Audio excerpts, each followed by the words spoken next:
హైదరాబాద్ కుషాయిగూడలో దారుణం చోటు చేసుకుంది. మొన్నటికి మొన్న ఆ ఘటన మర్చిపోకముందే ఇంకొక హత్య హైదరాబాద్లో కలకలం రేపుతోంది. ఇప్పుడు ఈ వంతు రియల్ ఎస్టేట్ వ్యాపారికి సంబంధించి రియల్ ఎస్టేట్ వ్యాపారిని చంపేశారు గుర్తు తెలియని వ్యక్తులు. మరి ముఖ్యంగా రియల్ ఎస్టేట్ వ్యాపారి శ్రీకాంత్ను దారుణంగా చంపేసినట్టుగా తెలుస్తోంది ప్రత్యర్థులు. అందరూ చూస్తూ ఉండగానే నడి రోడ్డుపై హత్య జరిగింది. శ్రీకాంత్ను చంపి పారిపోయారు ఇద్దరు దుండగులు. ఆ శ్రీకాంత్కి సంబంధించిన ఆ విజువల్ని మీరు చూస్తున్నారు.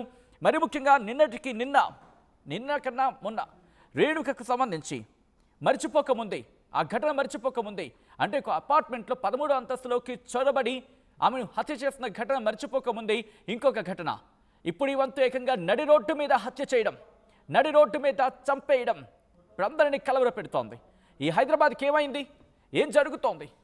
రోజు రోజుకి ఎందుకు క్రైమ్ పెరిగిపోతోంది? మరి ముఖ్యంగా ఎక్కడ ఈ ఉన్మాదం ఎందుకు అంత స్థాయికి చేరుకుంటోంది? విజువల్స్ మీరు చూస్తున్నారు. ఈ కథను మిమ్మల్ని కాస్త కలవరపరచవచ్చు. దీనికి సంబంధించి తగిన జాగ్రత్తలు తీసుకోవాలని ఆర్టీవీ సూచించడం జరుగుతోంది. హైదరాబాద్ కుషాయిగూడలో దారుణం జరిగింది. రియల్ ఎస్టేట్ వ్యాపారి శ్రీకాంత్ను దారుణంగా చంపేశారు ప్రత్యర్థులు. అందరూ చూస్తూ ఉండగానే నడి రోడ్డు మీద హత్య జరిగిన విజువల్స్ మీరు చూస్తున్నారు. అదిగో మీరు చూడొచ్చు. బైక్ మీద అక్కడ స్కూటీ లాగా ఉంది. బైక్ కూడా కాదు, స్కూటీలా కనిపిస్తోంది. అక్కడే ఆ హత్య జరిగిన విజువల్ మీరు చూడొచ్చు. అక్కడ అందరూ ఫోటోలు, ఫోన్లు, విజువల్ వీడియోలు తీస్తున్నారు తప్ప ఒక్కరంటే ఒక్కరు కూడా వెళ్ళి సాయం అందించే, ఇన్ఫాక్ట్ కాపాడే ప్రయత్నం చేయలేదు. ఒకరంటే ఒక్కరు కూడా మీరు చూడొచ్చు. అదిగో కత్తితో దాడి చేసి ఒక్కసారి ఆ విజువల్ చూద్దాం. అక్కడ అందరూ ఏ ఏ ఏ అంటున్నారు. ఒక్కసారి ఆడియో చూద్దాం.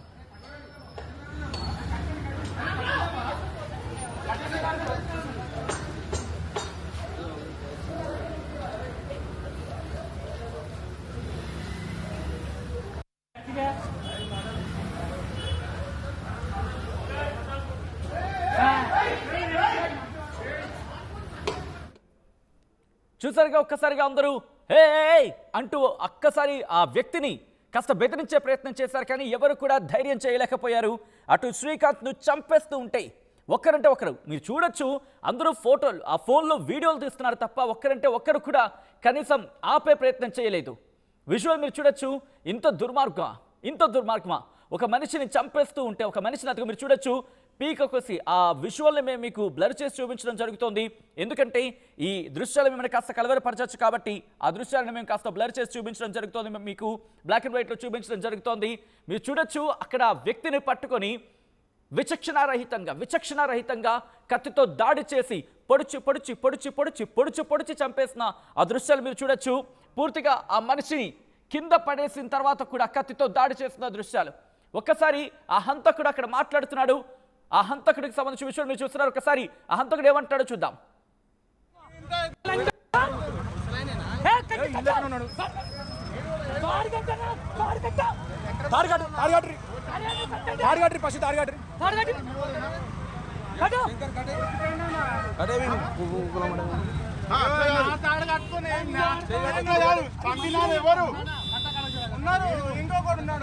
అవునా అన్న?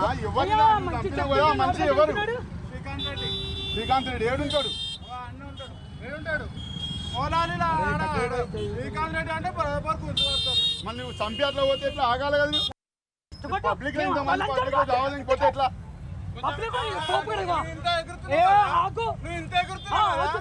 ఒక్కరిని కలిసినావా? అంటే పేరిస్తావా?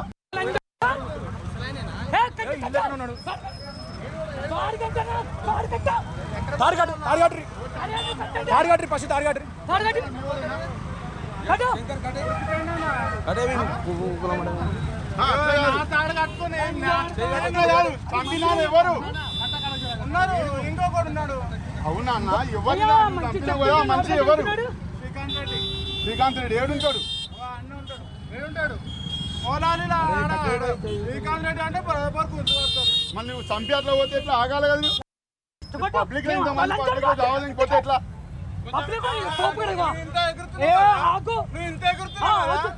ఒక్కరిని కలిసినావా? అంటే పేరిస్తావా?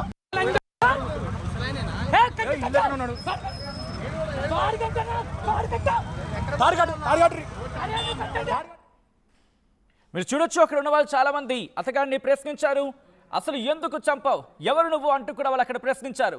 తాళతో కట్టు అంటూ కూడా వాళ్ళు అక్కడ మాట్లాడుతున్న సందర్భం.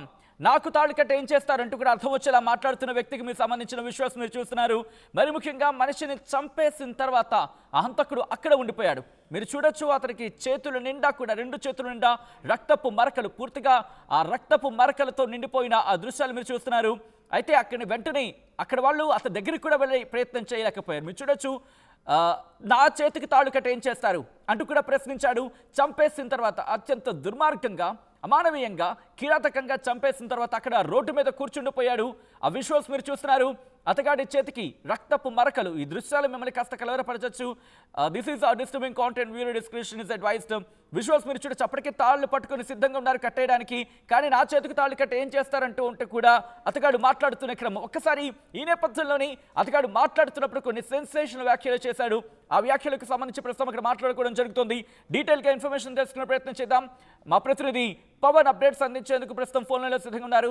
పవన్, ఆ హత్యకు సంబంధించి అసలు ఎవరు, ఇతగాడెవరు, అలాగే శ్రీకాంత్ రెడ్డిని చంపని చెప్పి ఎవరైనా పురమాయించారా, లేకపోతే ఇతగాడే వచ్చి చంపే ప్రయత్నం చేశాడా? ఇన్వెస్టిగేషన్ ఎంతవరకు వచ్చింది? అక్కడ వాళ్ళు ఏమంటున్నారు పవన్? మీర్పేట్ హౌసింగ్ బోర్డు పరిధిలోని మంగాపురంలో ఈ రోజు సాయంత్రం దారుణ హత్య చోటు చేసుకుంది. రియల్ ఎస్టేట్ వ్యాపారి శ్రీకాంత్ రెడ్డిపై నమ్మిన సహచరులే కత్తులతో దాడి చేసి అక్కడికక్కడే హతమార్చడం జరిగింది. ఈ ఘటనతో ఆ ప్రాంతంలో ఒక్కసారిగా ఉద్రిక్త వాతావరణం అయితే నెలకొనింది. సమాచారం అందుకున్న వెంటనే పోలీసులు, క్లూస్ టీం ఈ సంఘటన స్థలానికి అయితే చేరుకొని పరిస్థితిని నియంత్రించారు. మృతదేహాన్ని స్వాధీనం చేసుకొని ఆ పోస్ట్ మార్టం నిమిత్తం ఆసుపత్రికి అయితే తరలించడం జరిగింది. ఈ ఘటనపై కేసు నమోదు చేసి నిందితుడిని పట్టుకునే దిశగా అయితే చేస్తాను. సో ఈ విధంగా ఏదైతే ఈ ఒక ఘటన మనం ఒకసారిగా విజువల్ లో చూసినట్టుగా ఏదైతే ఒక్కసారిగా వీళ్ళందరూ కూడా ఒక రియల్ ఎస్టేట్ వ్యాపారం చేస్తున్నారు. సో వీరికి మధ్య జరిగిన ఒక లాంగ్ టర్మ్ గొడవ కాస్త వీరికి పర్సనల్ గొడవలు పగలుగా పెరిగిపోయి ఏ రోజైనా శ్రీకాంత్ రెడ్డిపై పగ తీర్చుకోవాలనే ఉద్దేశంతో ఉన్న ఆ వ్యక్తి ఎవరైతే ఉన్నారో పట్ట పగలు అందరూ చూసిన విధంగానే కాలనీ రోడ్ లో అతి దారుణంగా శ్రీకాంత్ రెడ్డిపై కత్తితో అయితే దారుణంగా దాడి చేయడం జరిగింది. సో ఈ ఘటన ఆ సమీపంలో ఉన్న ప్రతి ఒక్కరు కూడా చూస్తూ ఉండిపోవాల్సిన సిచ్యువేషన్ వచ్చింది. ఎందుకంటే ఆ వ్యక్తి, పొడిచిన వ్యక్తి ఎవరైతే ఉన్నారో కాస్త అతి భయంకరంగా మాట్లాడుతూ ప్రతి ఒక్కరిని బెదిరిస్తూ అల్లర్లు సృష్టిస్తా ఉన్నాడు. సో కొంచెం ఆ మద్యం తాగి కూడా ఉన్నట్టుగా కనిపిస్తా ఉన్నాడు ఆ వ్యక్తి కూడా. సో అంత క్రూరంగా ప్రవర్తిస్తున్న వ్యక్తి దగ్గరికి ఎవరు కూడా వెళ్లే సాహసం చేయలేకపోయారు.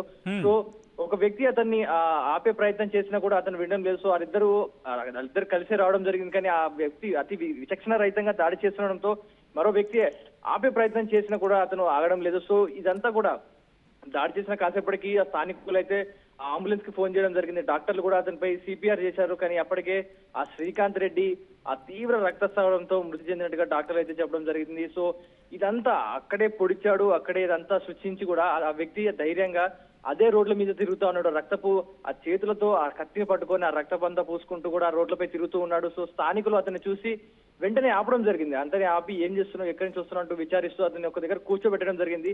సో విచారిస్తున్న క్రమంలోనే నేను ఒక వ్యక్తిని చంపాను, ఆ శ్రీకాంత్ రెడ్డి అనే వ్యక్తిని చంపాను, ఇదే పక్కనే గల్లీలో ఉంటారు, శ్రీకాంత్ రెడ్డి అంటే తెలియని వాళ్ళు ఉండరు ఈ కాలనీలో అంటూ కూడా చెప్పడం జరిగింది. సో స్థానికులు ఒకసారిగా భయపడి ఇంకెవరి మీద దాడి చేస్తారంటూ కూడా అతన్ని నిర్బంధించే ప్రయత్నం చేశారు. కానీ అతను ఏ మాత్రం కూడా భయపడడం లేదు, మరొకరి మీద కూడా దాడి చేయడానికి సిద్ధంగా ఉన్నాడు. సో పోలీసులు అయితే ప్రస్తుతం అతన్ని అదుపులోకి తీసుకొని అయితే విచారిస్తా ఉన్నారు. మీకు ఏ గొడవ వల్ల మీరు అతనిపై దాడి చేయాల్సి వచ్చింది, ఏ పగలు పెట్టుకున్నారు, మీ మధ్య జరిగిన ఆ సంఘటనలు ఏంటి, లేదా ఇంకెవరైనా నీకు ఆ సుపారీ ఇచ్చి ఈ దారుణానికి ఒడగట్టడానికి ప్రయత్నించారంటూ కూడా పోలీసులు అయితే అతన్ని అదుపులోకి తీసుకొని విచారిస్తా ఉన్నారు. సో పోస్ట్ మార్టం అయితే నిమిత్తం ఆ శ్రీకాంత్ రెడ్డి బాడీని అయితే కుటుంబ సభ్యులకు అప్పగించే ప్రయత్నం చేస్తా ఉన్నారు. ఈ ఘటన జరిగింది, ఏదైతే ఘటన జరిగిందో ఒక్కసారిగా స్థానికులందరినీ కూడా కలవరపరుస్తా ఉంది. ఎందుకంటే తెల్లవారుజాము మిట్ట మధ్యాహ్నం ఆ సమయంలో ప్రతి ఒక్కరు ఆహ్లాదంగా సాయంత్రం పూట అలా బయటకు వచ్చిన సమయంలో ఒక్కసారిగా దుండగులు ఇంటి ముందుకు వచ్చి అలా ఒక వ్యక్తిని కళ్ళ ముందు చూస్తుండగానే పొడిచి చంపడంతో స్థానికులు ఎవరు కూడా బయటకి అడుగు పెట్టాలంటే భయపడతా ఉన్నారు. ఆ ఏరియాలో ఒక్కసారిగా అదంతా కూడా ఒక చీకటిమయంగా మారిపోయింది. ఆ ఏరియా అంతా కూడా అంతా భయాందోళనకు గురవుతా ఉన్నారు. పవన్ అంటే ఒక్కడే ఉన్నాడు, ఎందుకంటే ఒక వ్యక్తికి సంబంధించిన విషయాలు మనం చూస్తున్నాం. ఇతగాడు ఒక్కడైనా లేకపోతే ఇతగాడు వెనకాల ఇంకా ఎవరైనా ఉన్నారా?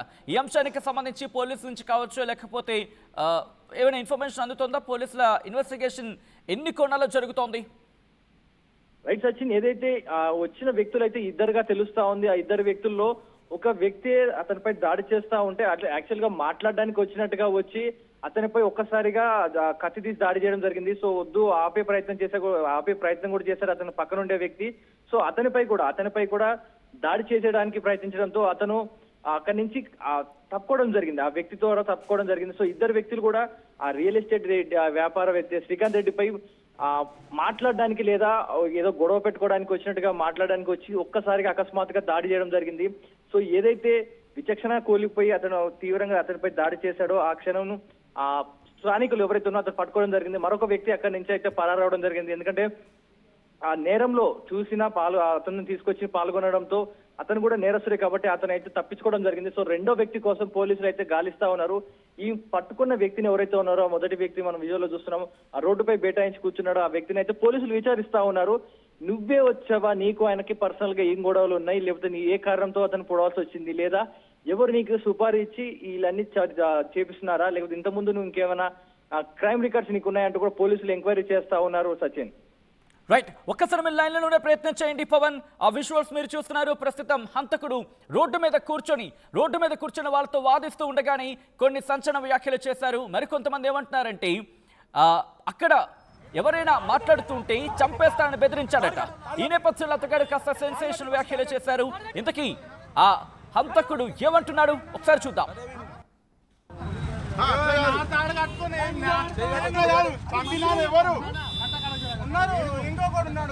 అవునా అన్న, ఎవరు మనిషి ఎవరు? శ్రీకాంత్ రెడ్డి ఏడుంటాడు? శ్రీకాంత్ రెడ్డి అంటే మళ్ళీ నువ్వు చంపేట్లో పోతే ఎట్లా ఆగాలి కదా? పబ్లిక్ లో ఇంతమంది పబ్లిక్ లో దావాలని పోతే ఎట్లా?